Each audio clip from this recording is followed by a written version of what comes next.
Hello and welcome to Sports This Morning. I'm Cecilia Omogbe. Glad to have you join us to talk sports. I'm Austin Okonakpan. On the show this morning, we'll talk about Victor Osimhen. Yes, that's the guy everyone is talking about. The president of Napoli says he can provide 30 goals, Cecilia. So the question this morning is Victor Osimhen a 30-goal striker? It can even be more than that because we check what happened in France, in Lille. He scored 18 goals in just one season.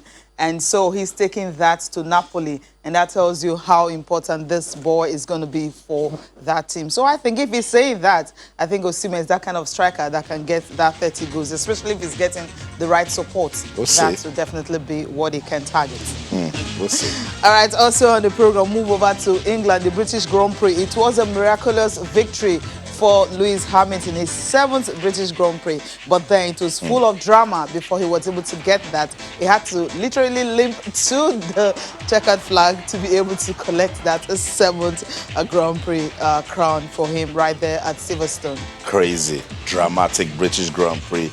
Lewis Hamilton has described this as the most dramatic ending he can remember. We'll talk about it on the show this morning. Also on the program, we will continue with the NBA restart. And it was advantage Rockets as Russell Westbrook sank 4 free throws into the final 28.5 seconds as the Houston Rockets topped the Milwaukee Bucks 120 to 116. How lucky can you be? I know. 4 free throws. Just few seconds left of the game, and that's why it's a 4-point game, 120-160. That was close. Wow. But then that's what we're starting off the show with, right? The NBA restart, because you have Giannis Antetokounmpo actually supplying 36 points, but then that just wasn't enough. Yeah, 36 points, 18 rebounds, and 8 assists for his 15th 15-5 game this season. But what a story was for Russell Westbrook. I remember I was the guy that kept telling all of you, test him for the alien DNA. What a time to produce such a performance to give his team the victory. I think it's all about the calmness. We need to be calm at that time. You know, when the good thing is that there are no crowd around, because I'm just imagining if you have crowds around and you're having 4 free throws and being able to get it correctly, it's always a very difficult task at that time. We just run through the result before we come back to the Bucks and the Rockets to talk more about that. The Blazers and the Boston Celtics also, we'll talk more about that. But it was 124 and 128. So for the Celtics, it was their first win since the restart, overcoming the Portland Trail Blazers 128 and 124. Jason Tatum scored a game high of 34 points, and Jaylen Brown also added 30 points on the night. The Spurs and the Grizzlies was 106 and 108, and it was all about the San Antonio Spurs. San Antonio Spurs were, I think they're doing something good right now, because at the time you were thinking they would not be able to make the playoffs. But from what they've started, I think they've been doing something really remarkable so far. The Mavericks and the Suns, that was another game of the night, 115 and 117. Another 2-point game. I think the score lines are just getting closer and closer and closer. So this one, where the Mavericks, they were able to get into the playoff spot. So we'll say congratulations to them, right? Because at its, before their game, the Memphis Grizzlies has lost earlier in the day. So they themselves lost this one, but then they were already through to the playoffs. And the guy who is always more like the superpower, so to speak, talking about Luka Doncic, he led the Dallas Mavericks by 40 points, 11 assists, and then they were able to get something out of that. The Kings and the Magic, it was 116 and 132, and the last one, the Wizards and the Nets, 110 and 118. And of course, the one we're focusing on this morning, Austin, is a game between, of course, your Russell Westbrook, the guy with the alien DNA, putting on some spectacular performance, scoring a game high of 31 points, adding 8 assists, and of course, his clutch at the effort of that, final strip where he was able to get the Rockets to be able to get that victory, outclassing the Bucks. Yeah, it was a big one right there for Russell Westbrook. Very useful time to actually lift your team. He scored a team high of 31 points while adding 8 assists. And of course, you mentioned his clutch effort. But shout out to Giannis Antetokounmpo. We love him right here. He supplied 36 points, 18 rebounds, and 8 assists for his 15th 30-15 game this season.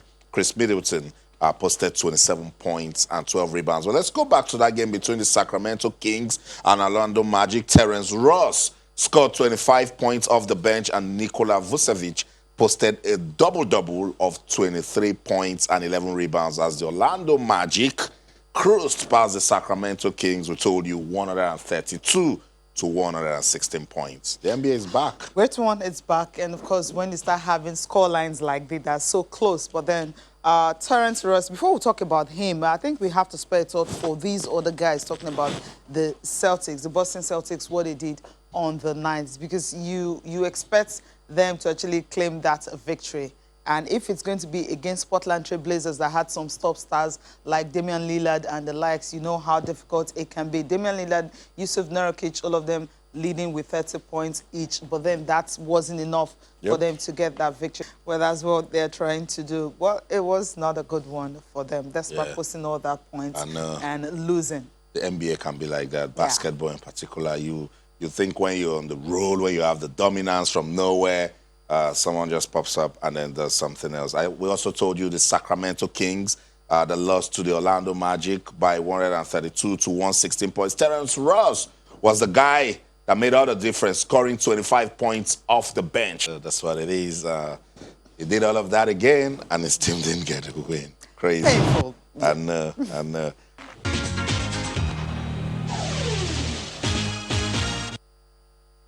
welcome back. Sports This Morning on Channels Television. We're broadcasting live from our sports center in Lagos, Nigeria. It's a beautiful, interesting world of sports. So much is going down, and I want you to be part of the discussion this morning. What got you talking over the weekend? And even this morning, we want to discuss so far. Be part of the show on Twitter, Channels_sports. Arsenal fans, calm down. You guys need to be calming down, Arsenal fans. I know it's beautiful.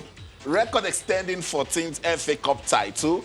Okay, let's show some more love to the Gunners this morning. Keep that conversation going on Twitter, Channels_sports. What got you talking in our world of sports? Let's be part of the conversation. We're right here, and I'm going to read your messages. Iniobong Monday joins us now in the studio. Iniobong, good to have you on the program. Good morning, Austin. I think I'm still buzzing from the weekend's victory for Arsenal. And are you an Arsenal fan? Yes, I am. Okay, I'm not an Arsenal fan. I'm an Arsenal supporter. Ooh, okay. So I've supported this club for such a long time. And you've been through so much. Absolutely. I mean, people need to learn loyalty from Arsenal fans. They need to learn how to stick to one and club not to give up. Absolutely. And Saturday was such a joyous day. And I'm surprised I still have my voice because I was screaming like a crazy person on Saturday. And it was a double whammy for you guys, winning the FA Cup and going to the Europa League. Yeah, absolutely. I'm certain that the club... Arteta was asked before the game if winning the FA Cup and finishing 8th on the table will represent some sort of success. And he said something I quite liked. He said no, he doesn't think it's a success, and Arsenal should be aspiring for more. But it's baby steps. Arsenal are a club in transition, and when Wenger left, everyone knew it was going to be topsy-turvy, and it appeared so. I think the club made a mistake in getting Unai Emery, and clearly they're trying to rebuild, and Arteta looks like a square peg in a square hole. Rookie manager getting a trophy. We will come back to that discussion because it was in the weekend and we needed Nyoban to jump on that. So Victor Osimhen is the conversation for us this morning. Let's get into it. Fantastic signing for Victor Osimhen at Napoli. And look, my worry is, will he live up to expectation? But hey, with his records so far, I think he will. The president of Napoli says he can give us 30 goals. Do you agree? I think it's a massive pressure on the young kid, because I know I was here early on at the start of last season. I remember saying when he was being linked with Tottenham, being linked with a few other clubs in England, and I felt maybe he should have one more year at Lille Metropole and just give himself a bit of time to be able to develop and grow. But clearly, Napoli do not come knocking at your door every day of the week. It's so when Napoli comes around with the kind of money that they were offering, I mean, I can imagine the president of Lille telling Osimhen, please come and be going. And you know, it's a difficult one for him, but 30 goals for a player of his nature, a young star like this, I'm not quite sure 30 is the number, but I'm also thinking maybe the president is also trying to to wind him up, trying to get a reaction from him. And I saw people on Twitter talking about his temperament, the fact that he's very aggressive on the pitch. He likes to be, he's very, what's the word now? Vociferous in terms of how he goes about his game. Scoring. People say he needs to get his head down. And I think that the president is trying to wind him up a little bit because Osimhen is a very, very ambitious player. And I feel he's taking this chance to go to a massive Italian club to prove himself, to show that he can be the main man. 30 goals is not impossible. That's what I will say. It's not impossible, but it's huge pressure on a kid, in my opinion. And when you spend the kind of money they've spent on him, clearly you're looking for a 30-goal striker, and maybe he will prove us wrong. Because you have Napoli still has Dries Mertens. When you have players like that who also score, I don't think it will be right for him to say 30 goals. But we know Osimhen can actually go ahead and score that. But that pressure might just be something that may affect him because all eyes obviously would be on him to perform. And when everyone, the fans and everybody wants him to perform, I mean, if he's not scoring, maybe in his first 2-3 games, he did not score. I don't pray that happens. Then there's going to be an issue. I totally agree because I had the discussion on my radio show on Saturday. When you have a player that you pay so much money on, the pressure is on another level. Yeah, and he's just 21. The pressure is on another level because the amount of money they spent, and we're talking close to 100 million euros for an African player. Euros. 50 million euros. I mean, in terms of add-ons and everything. When you look at his pedigree in the past 2 seasons, what he did with Charleroi in Belgium. 20 goals. I mean, people thought it was a flash in the pan. He went to France, he proved himself, 18 goals pre-lockdown, and you're thinking if maybe they concluded the season, possibly he could have gotten 25. Now, I'm sure that Napoli are looking at the potential and also the huge price tag on the player. The difference between Lille and Napoli is the quality of players. And I feel Osimhen will score more goals because you're playing in a team where you've got Dries Mertens, you've got people like Lorenzo Insigne, you've got Brian Ruiz, the Spanish midfielder, you've got people who can put balls on the plate for Osimhen. What I would like Osimhen to do in terms of the aspect of improving his game is he needs to stay in the box more. He likes to drop them and get balls and play. I like it. I like when players are very versatile. But I like him to stay in the box more because in the Napoli team, you're going to get more chances. And if you play 3, 4, 5 games and you do not score, I'm not sure he will worry that much. He's a confident lad. He might be 21, but he's a very, very confident lad. And he will know that goal droughts are part of the game. Even the biggest of strikers, the Ronaldos, the Messi, they go through droughts. But what you do not want to happen when you go through droughts is allow it to affect your performance. You've got to make sure that your head is in the right place. Even when you're not scoring goals, you're still playing well for the team. You're playing for the team. And I think Osimhen will be a surprise in the Italian Serie A. I fancy him to really go out there and show his quality. And he's very aggressive. I said that earlier. And that will be a big advantage for him playing with all those very, very hard, tough tackling Italian defenders. Italian Serie A will get us talking this new season. There are so many people there right now, especially with Victor Osimhen joining. That's what it is. That's what it is. You guys mentioned it. That deal reported to be worth an initial 50 million euros, potentially rising to 80 when they pay such a money on you. It's not just about your quality. You're bringing more than football to that team. Clearly, you're bringing identity. And I think he's got that identity to walk into that team.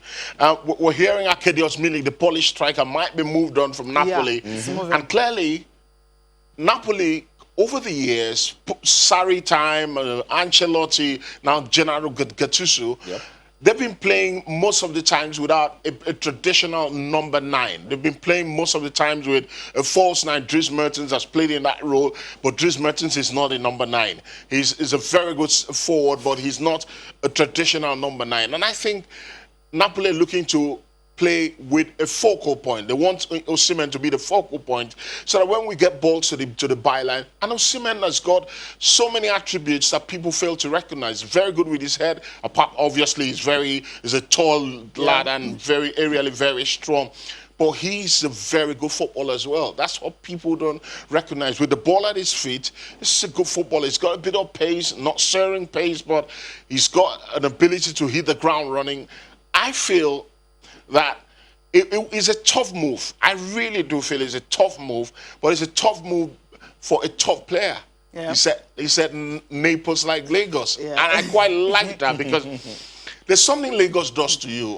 Austin, like you've lived in Lagos for a long time. And how tough the environment is. There's something it does to your person. Yeah. When you step into troubling waters, when you step into uncharted territories. Yeah. Boost your immunity. Absolutely, Austin. It boosts your immunity. So when you step into the Italian Serie A, That's what it is. you tell them, I've lived in Lagos. I've lived in Lagos. What do you want to show me? So there's really nothing as tough as living on the streets of Lagos. I know. Okay. Yeah. All right. Yeah.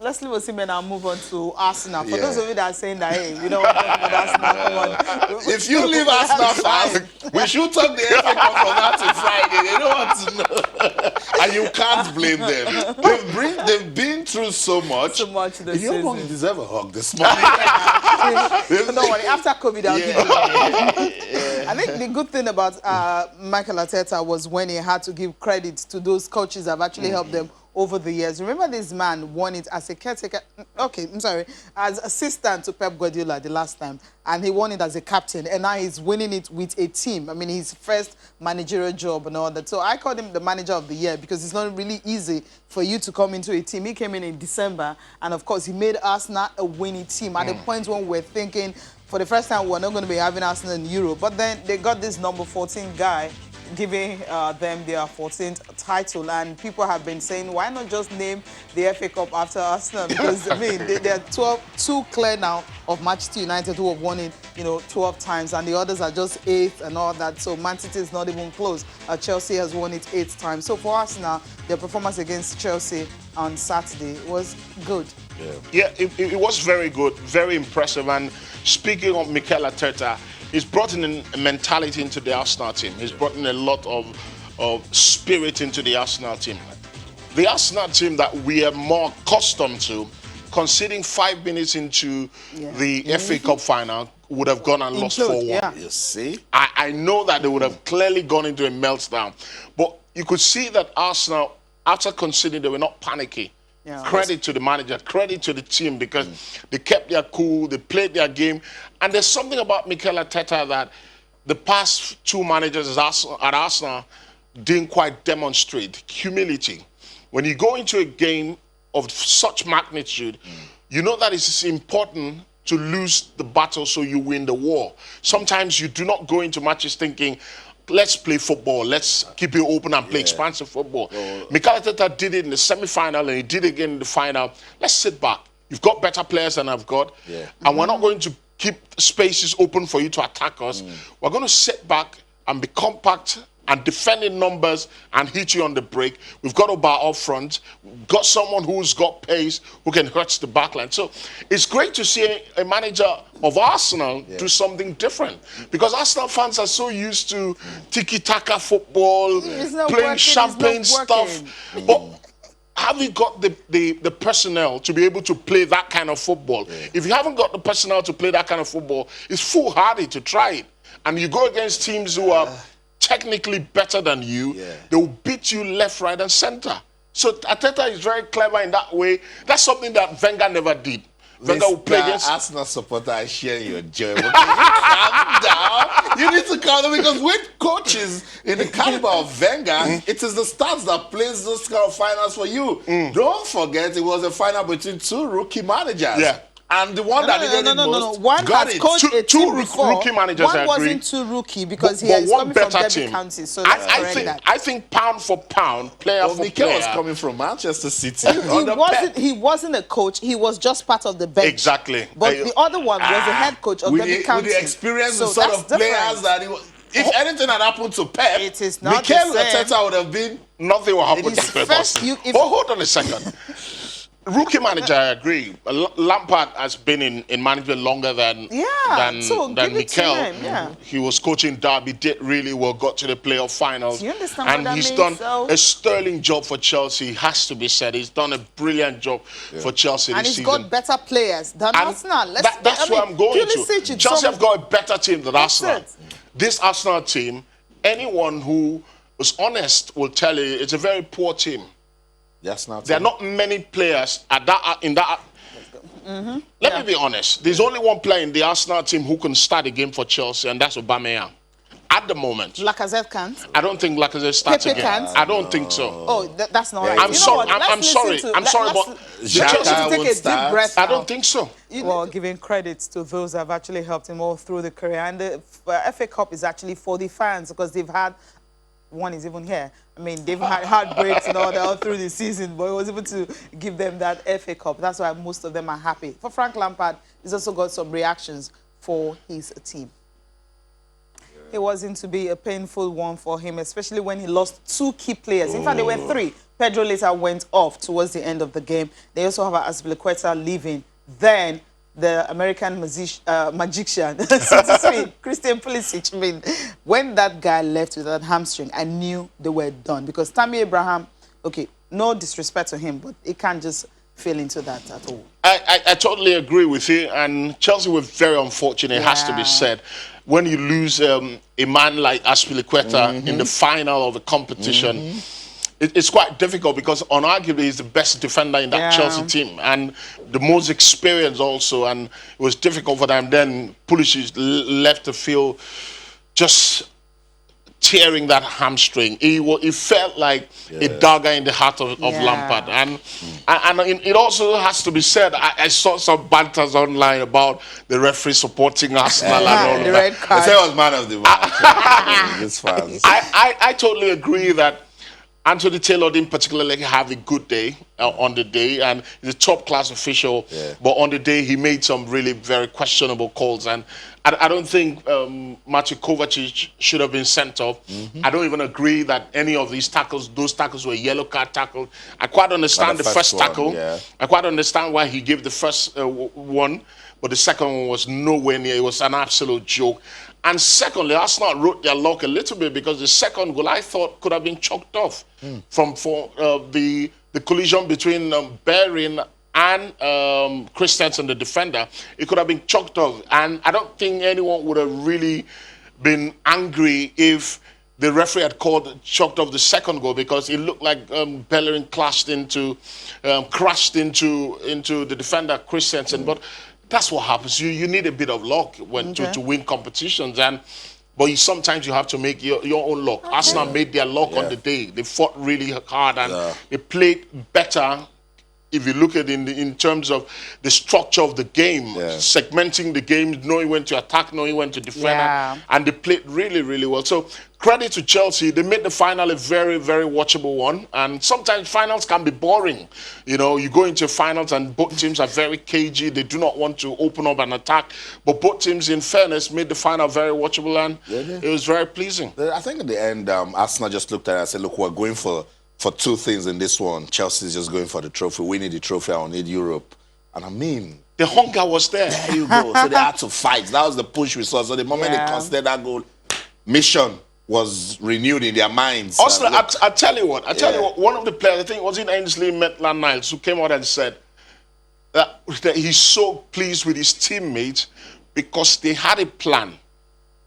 And to be able to execute that plan to perfection, the way they planned it, that everything went the same way. That the only thing that didn't go their way was the fact that they conceded early. But everything went, and it tells you that clearly there's something Arteta is building with this team. So I'm quite pleased. And clearly I can see the joy of this Arsenal supporter. Because if you leave in your bunk in this studio, it's going to make music out of this. Let's go on this final break. When we come back, there's still more to talk about on Radio 2, so don't go anywhere. Stay. Welcome back, Sports This Morning on Channels Television. We are taking a look at what's going on in our world of sports, and of course, we're joining Arsenal fans, supporters, loyalists, stakeholders, investors to celebrate that a record-extending 14th FA Cup title. And we promised we're going to read your tweet. So let's get to Twitter and show some love to Arsenal Football Club of London. I.J. Lead says, in your bunk, to say Aubameyang is the only Arsenal player that can start in that Chelsea team is overrated Chelsea. That can't be true. Arsenal fans, sing your song this morning. On Victor Osimhen, Edu says, because we opened that, we sent in that post that the president of Napoli has said Victor Osimhen have what it takes to be a 30-goal striker. And we're asking you if you agree. And Edu says everybody can, but not everybody has. So he's saying that until he does it, that the talk is cheap. Adetomiwa Tommy says, yes, I agree. Osimhen is a proven goal scorer and a goal poacher. We also agree to that. Aderonke Adeshola says, definitely Victor Osimhen can be a 30-goal striker for Napoli. But he actually needs to wake up that this is the Serie A and not Ligue 1. He needs to work harder this time around and keep his consistency. I'm sure he knows. Each time he looks at his bank account and see the money that is being paid, he will be motivated to do more. Kube the Pundit say, yes, Victor Osimhen has the quality to be a 30-goal striker. Valentino Pep Twice says, yep, we did it for the 14th time. Yes, Gunners, no Arsenal, no FA Cup. Please, let's enter into the transfer market and do something for ourselves. You see, saying that you need to get to work. I have one question, please. Who's our number one goalkeeper right now, Mr. Arsenal? Because from what we have seen from Martinez and Leno, who is our number one goalkeeper? I'll tell you what, I'm certain that Arteta is very happy that Arsenal don't need to be around each other. They won't need to play football for another 2-3 weeks. But that's a serious headache. Yeah. The Arsenal fans are saying, Emiliano Martinez has come in and done so well. He's been at the club since 10, came as a 16-year-old. He's waited for his chances, he's gone to loans. You can't even remember the amount of loans he has gone to. But now it's his time, and Ben Leno has got to start sweating because I don't know what Arteta is going to do, but at the moment, Emiliano Martinez is Arsenal's number one at the moment. Yeah, that's right. So this last one is from, I just saw two more. Victor, I'm sure you know him. He says, I don't fully agree with Ineobong. Unai Emery was not a bad manager. Much more was expected from him because he started really well, but lost touch along the way. And the moment you lose it, that's what it is. Classic Casual says, Gunners for life. I'm very happy we didn't end the season without any cup. Ogunfowora Bosun says, FA Cup champions again. When you have got it, you got it. Really? Simple as that. Really? When you are big, you are big. The Gunners have shown their pedigree again in the FA Cup, and to sweeten it, they earn a passage into the Europa Cup, and it says, come on, you Gunners. You put a cup of parfait with red wine to celebrate. I don't know that combination. It's a shock. Okay, let's quickly just take a look at results from Italian Serie A. Yeah, over the weekend. I mean, it's all leagues are practically over now. Italian Serie A was the last one over the weekend. Lecce relegated, and of course, Vesino Spal also relegated. Against Fiorentina, it was 3-1. Bologna and Torino ended 1-0. Genoa and Verona. Genoa survived. They're still on. Lecce, of course, relegated after losing 4-1 to Parma. They fought to the end, but it just wasn't enough. 4-3. Sassuolo and Udinese, it was 1-0 Udinese winning that 1 year. Udinese? What you have mentioned. Remember, there was a time they were bottom of the table and we're bang on sure Trusekon was heading to the second Serie B. But a dramatic turnaround in fortune. It's absolutely brilliant for them. A brilliant one for them. And of course, on Saturday's result, where Juventus had to after 39 games unbeaten, since 2018 they haven't lost, but then AS Roma came and beat them 3-1. You know? Yeah, Gonzalo Higuain was the one that scored only goal that the Juventus players are already on holiday. On the holidays. Yeah, they're preparing for the Champions League. Bahamas and Dubai. But in Leobon, when they go back with their statisticians and look at the stats for Juve this season, even with the title in the bag, they won't be happy. Certainly, they won't be happy. I can't remember the last time Juventus stuttered to a title like this. They really stuttered, and it's quite a shame that the likes of Inter Milan and Lazio didn't take advantage, because I thought Juventus were there for the taking, and too many footballers in the team, taking too many touches. It's been an uninspiring Juventus side this season, and it's just sad that the Inter Milan didn't take advantage. Okay, yeah, that's the way it is. Okay, let's go to the papers now. We have some little time, right? Yeah, let's go. Okay, I'll start with Complete Sports. Complete Sports, here you have revealed Ole Gunnar Solskjaer and Jurgen Klopp made phone calls to Osimhen in a bid to hijack the Nigerian's transfer to Napoli. But then Napoli won it. I'm sure they couldn't shell out the 50 million euros. Right. Maybe that was what happened. It is all about the money. Jimenez wants to stay at Wolves, but the story that United are actually after him, and Manchester United wants £15 million for Alexis Sanchez. Ronaldo drops hint where his future lies. Where is that? Find out. Yeah. And Complete Sports. Okay. I'll just take one or two from front page of the Sporting Life newspaper. COVID-19 recovery. Kalu trains with Bordeaux. That's good news for the Super Eagles of Nigeria. That is back in training. Is fine after testing positive to COVID-19. Ronaldo hints at Juve State targets third Scudetto. Iheanacho may leave Leicester. Nigeria's rich list, Ndidi, the richest, 45 million euros. Osimhen is coming. We gotta go, guys. Yeah. It's been a good show. Thank you so much, Inyobong Monday, for Thank stopping you, by. Austin. Yeah. Still buzzing. I know. Yeah. The champagne was out of ice. You guys are drinking. An Arsenal fan mixed parfait with red wine. It's okay. Cecilia, let's go. All right, guys. Thank you so much for watching. I'm Cecilia Omongbe. Have a good day. Let's do this again tomorrow. For the team, I'm Austin Okonakpan. In everything you do, remember, let's keep talking sports. Bye for now.